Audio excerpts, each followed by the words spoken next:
All right, Rob, thanks so much for being on the podcast again. How are you doing, buddy? I'm doing great. Thanks for having me. Yeah, man. So your interview the last time you were here, you really expanded our understanding of like how much of our information is floating around online. Remind everybody, who you are and what you do.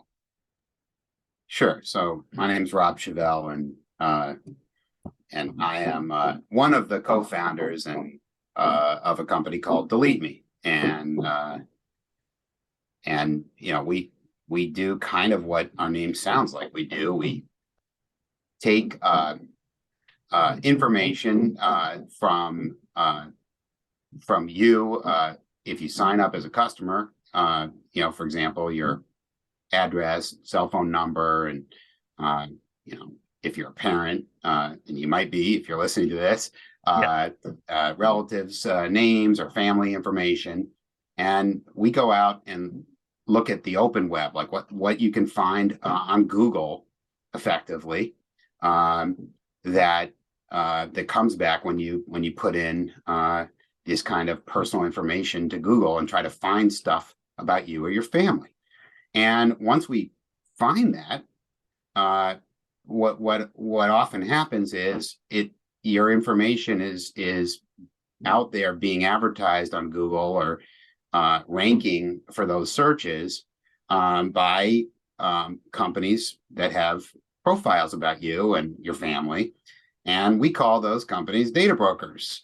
You might know them as places like whitepages.com or Yep. spokio.com Mm-hmm. or some more nefarious ones like, I don't know, Mugshots USA or something. And, there's a surprisingly large and growing number of these. And if you're of a certain age, I'm not suggesting that anyone is, but I unfortunately am. We used to have something called the phone book, Mm-hmm. and these companies, along with Google search and ranking, have kind of replaced the phone book, but on steroids. And so now, instead of just getting somebody's home phone number, which is a concept that we don't even have to talk about, you can now get a tremendous amount of detailed information that is for sale for as little as $1. A lot of it can be available for free. And these companies are out there selling these detailed profiles that contain all of this data about us and our families that most of us would consider very personal. Some of us would consider it private, or at least elements of these Mm-hmm. profiles private. Mm-hmm. And they're out there easily findable on Google, and they're selling them, and certainly without our explicit consent. So what we do is we find all this stuff. This is part of your Delete Me service now, and we make sure to match it up with these data brokers and make sure it's you. We're not removing somebody else that just has your same name. Right.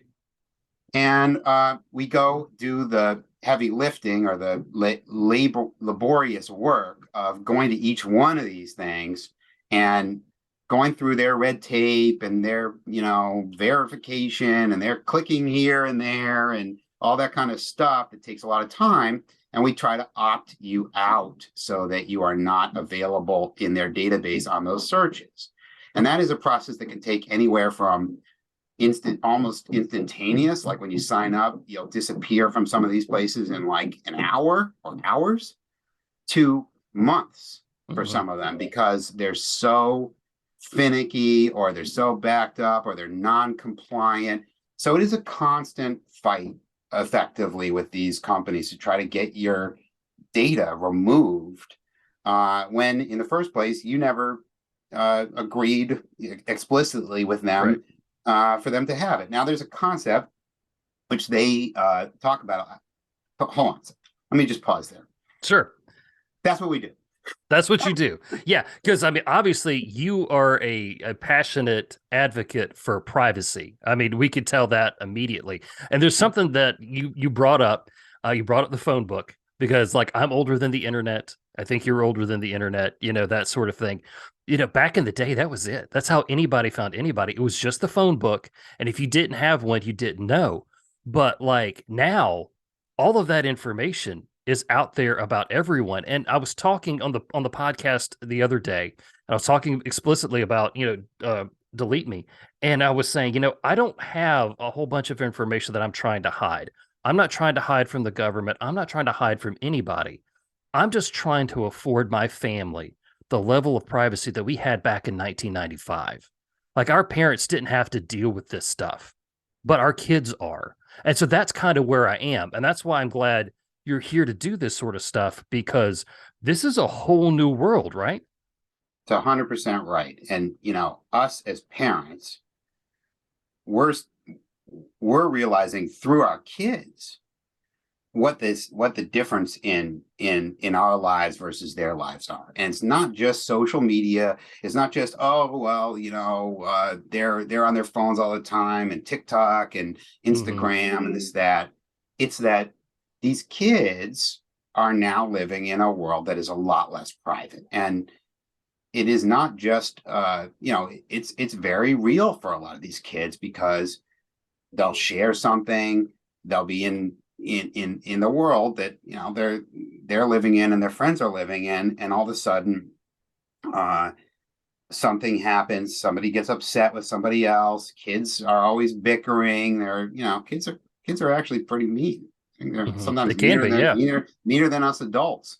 And all of a sudden then they'll take action that moves from persnickety stuff on social media to, hey, well, where does your family live? Let me send that address around to everybody, all of our friend groups. Or it's easy for something that, for people nowadays to go from sort of a hot take or a moment of emotional I don't know, conflict on social media, and then make it personal. And that can mean a lot of different things. Just like just somebody walking by your house, or knowing what car you drive, or just embarrassing you or your family. And that's where privacy comes in. And with a phone book, as you mentioned, we used to have it. You could call my house, but that's about it. I don't have to pick up the phone. You don't know that much about me. Right. Now you really don't. And it's thanks to all these data brokers that have been busy collecting and correlating information about us and our families, and making it available to rank as high as they can on Google, that it's super easy for anybody, for any reason, to find more information about us than we'd probably be comfortable with. And it doesn't have to do with, I've got something to hide. Most of us don't have anything to hide, but we still spend over $1 billion a year buying shades and curtains for our windows. It's not because that's true. It's not because we have anything to hide. It's just because, like, we don't all 24 hours a day don't want people staring in our windows. Is that because we have something to hide? Like we're growing illegal drugs in there or something? No, It's just that, like, who knows what people are looking in our windows for. And it's exactly the same principle with our data. Who knows what people are looking at that personal information for? But I don't want them looking at all of it all the time. Right. Absolutely. And you make a good point there about, we have windows or window treatments and curtains and stuff like that for a reason, because you may say, I have nothing to hide, but the people who are looking at you, why are they looking at you? What's their intent? What are they going to do with that? So let me say this for the people out there who say, like, I don't have anything to hide. Why should I care? What kind of information could they possibly have about me? Tell me, like, these data brokers, specifically, what kind of information they're having. How much could they actually really know about me? Yeah, most people are surprised, and you don't have to take my word for it. Just go Google yourself, and you can do it yourself. Spend $1 or $5 looking at the detailed profiles that are out there, and go see for yourself. But what we found is that the typical data broker has found and correlated more and more of our personal information. In fact, it's doubled in the last few years. We used to find about 250, 260 different pieces of personal information. That could mean a past address. It could mean a phone number. It could mean a work email address. I'm talking about a specific piece of what we Hmm. consider PII, or personally identifiable information. Right. That has grown to over 500 now, in just a few years. And so what do they have? They've added information about our relatives, our dates of birth, Mhm. their dates of birth, middle names, employers, past employers, vehicle information, make and model, sometimes demographic and psychographic information, political affiliation, net worth, value of your home, like pictures of the front of your house. Yeah. Why does somebody that is looking us up for whatever reason, we don't know who's looking for us and why, but why do they need a walkthrough of our home? So it's a lot of information. Now it's different. Some of the data and court information. Maybe some of us are divorced. Yes. Right. That Right. that information gets sucked up and shown here. So each data broker is kind of working on different things. They're getting data from different places, apps and public information, and scraping it from socials and stuff like that. So there's a wide variety of data, but all of them have only one business model: Right. advertise that data to anybody who's looking for it and sell it. Yeah. That's why they're in business. And you brought up the point about being divorced and having legal papers out there, because for some people, if you get divorced, you could have a violent ex-husband or violent ex-wife that you want to hide from, but these data brokers are going to sell your information. If you buy a house, right, all of that information goes into public databases, which can be scraped by these data brokers and found. So this actually could be, for some people, um, important to keeping themselves safe and alive. 100%, and it's a very troubling thing. We've in the past worked with the National Network to End Domestic Violence, to sponsor some of victims' rights there. But there's all kinds of use cases, and it's interesting. We're on a podcast for dads, but Yeah. it's very interesting. You can ask men and women the following question, and you get very different. This isn't don't this is not scientific research, okay? Sure. Sure. We got it. We got it. Don't But you can ask them, hey, have you had unwanted contact by somebody you may have met professionally or met in the Sure. past in the last year? Like, they found how to contact you, maybe on your cell phone, maybe on a personal email address, and you just you don't know how they got it, you didn't want to hear from them. Men are like, again, anecdotal, a lot of men are like, well, not really. Hmm. If you talk to women, you get, most of them, the It's a majority of them different would answer, say, right? yeah, I have, and I don't. It's not. I don't like. I don't like that. I don't know how they got my, that email address or that my phone number, but it was.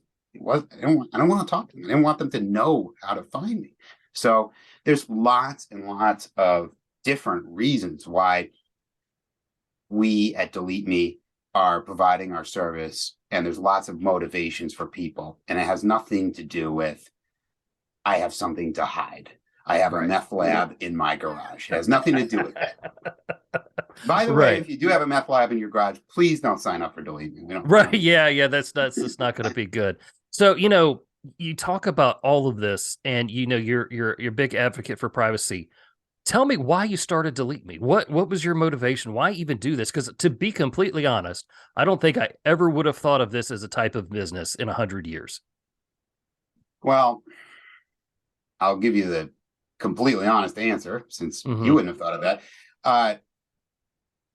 One of my co-founders, super smart MIT engineer, I think really thought about this in a way that I hadn't either, Andy. So I wasn't really the visionary behind it all. But what we were talking and having coffee, and Facebook had not yet gone public. Everyone was Mm-hmm. excited. Everyone this is over 10 years ago now. Everyone was excited about everybody sharing information, all this kind of stuff. It was at the beginning of that era that we've been living in for over a decade now, that we almost forgot. It's hard to go back and remember that, like, Facebook was this cool thing that you couldn't get Yeah. access to. I mean, that's a very different world Yeah. than we're living in now. Anyway, everybody's all excited about that. And one of my co-founders said, it's not all going to be good. Like, when we share all this data and we put all this data in the cloud, bad things are going to happen. And I think we can start a company that helps people control that information. And he also was fond of saying that, like, and it's something that resonated with me and why I wanted to start the company as a co-founder, was human beings, for as long as we've been running around standing up with clubs in our hands, have always shared certain information with certain people and kept certain information private. And again, it's not because we have anything to hide. Yeah. It's just that, my grandmother knows different stuff about me than, my work colleague, than my wife, than my kids. And we manage information. And, we've been doing that socially for a long time. And, it works. It's how we treat, we give different people different information. And the internet flattens all that and, lets everyone have all the information. And, like, that is not a place where human beings have ever experienced. We've never experienced that before. And I think Mark Zuckerberg would say, that's great. That's the vision. That's why I started Facebook. And, my response would be, well, that's not what human beings want. So that's why we started DeleteMe. Right. Right. And that's a good point there. You've raised that for a long time. Humans have really valued their privacy. They've shared certain information. Everybody has an impression of who you are and the information that you have. But then along comes the internet, and everybody, and I took this away from what you just said, everybody on the internet feels entitled to know this information about you. And these services are enabling that entitlement. That's big. That's big. Okay. So now that I'm freaked out about all the information that's out there, if I sign up for DeleteMe, what happens next? How do you delete me from these sites? How does this work? Yeah, well, I kind of gave an overview of that already, but to be very specific about it, it's not unlike signing up for anything. You go to our website, joindeleteme.com, you put in your credit card, you answer, or really just fill out a form that says, hey, here's the information I want removed. Here's what's personal to me. Here's my past addresses. Here's my cell phone number, names of my family members, that kind of thing. And then when you're done with that, it should take you about 3 or 4 minutes, six if you're a slow typer. You hit the button and you hit submit, and we say, hey, sit back and relax. Our privacy advisors are going to take this information and start working on your privacy report, which you should get in about a week. And there's a lot of work with our technology and our people on the back end that then gets kicked off.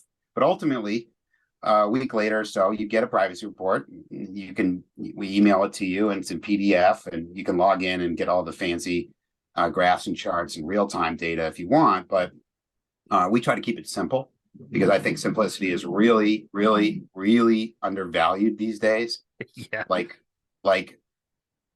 really. So anyway, we try to keep it simple. We give you a report, and we show you exactly where we found what information, who had your cell phone number, and who had this address, and who had your children's names and your employer, and this email and that email. And we tell you what the status is. Are we in process of removing it? Have we confirmed that it's been removed? Are we just starting the request to remove it? That kind of thing. And then over the course of the next 3 months, we continue to monitor that, and then you get another privacy report. And the way our subscription service works is you get those new reports every 3 months, because we're out there monitoring and making sure that if new information pops up or if new data brokers come to the market, we're trying to find and remove that information again. So it's a little bit like you have to be relentless, which is why we why we exist, why we created this as a service. And hopefully we include an estimate of the amount of hours that we think we might have saved you if you were doing this yourself. By the way, which you can do. We have a guide on our site Yep. that basically tells you all the things that we do very transparently. So if you want to go do this yourself, you can, but we kind of estimate that we save you, many dozens of hours per year that you would otherwise spend going through all of these processes and systems to get your information removed. So that's how it works. And that was one of the things that I found real impressive when I signed up for your service all those years ago was like, here's a free guide, go and do this yourself, and then you see the value in what you're doing. But what I learned in this process is just because a data broker gets your information once and you opt out of it once doesn't mean that you're opted out forever, because they could buy your information from another service and then it's repopulated. And when I get my privacy reports, I look at it and I see all the different places that I've been deleted from, and I'll notice, hey, there's a new one in this report that wasn't in the last one, because I feel like these broker sites are popping up like every week. How do you guys even find these places in the first place to get people's information out of it? How do you keep track of all these? Yeah, I mean, it's a good point, and I think this is an important part of the conversation to do a clear public service message to anybody considering being a customer of DeleteMe or another service that's out there. Nothing's perfect. Okay, Mm-hmm. we're not perfect. Nobody else that competes with us is perfect. This market is always changing. There's always information out there. We think we do a pretty good job. Our customer, reviews are, 4.7, 4.6, 4.8. I don't know. Our customers think we do a pretty good job, but nothing's perfect. And so we're constantly looking for info that's getting repopulated or repurchased. We're constantly trying to add more data brokers when they quote unquote pop up in this game of whack-a-mole. And we have a team that helps us do that. And our customers help us, because when they see something, when they Google themselves, they can make a request right back to us as part of their service that says, hey, I found my information here. Can you guys help? Can DeleteMe help remove it? And our goal is to do that. And so it's a combination of our teams, our technology, and our customers that help us make sure that we're doing the best job that we possibly can. And our goal and our mission in life is to continue to expand the breadth of what we cover to as many places as possible, even beyond what we're calling data brokers today. Yeah, and you talked about that in the expansion. So I'm going to ask you to kind of give me your thoughts on a hypothetical question that I see happening in our future, everybody's future. I recently did a podcast on smart retail and how many stores are already using facial recognition to profile customers, and how I think a lot more stores are going to be doing it, and how it's not really regulated, and stores are not disclosing it because they don't technically have to. So why would they?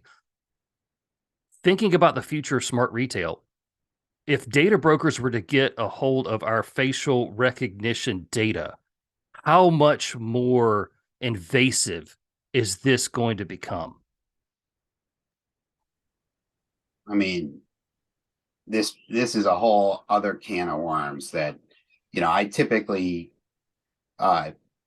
look, we're talking, you started asking about, how about people that think they have nothing to hide and they're not interested in privacy and, that kind of thing. And we have a lot of those customers because, and on the one end, at the very most pragmatic end of this, when, you have somebody that's like, well, I don't really care about privacy.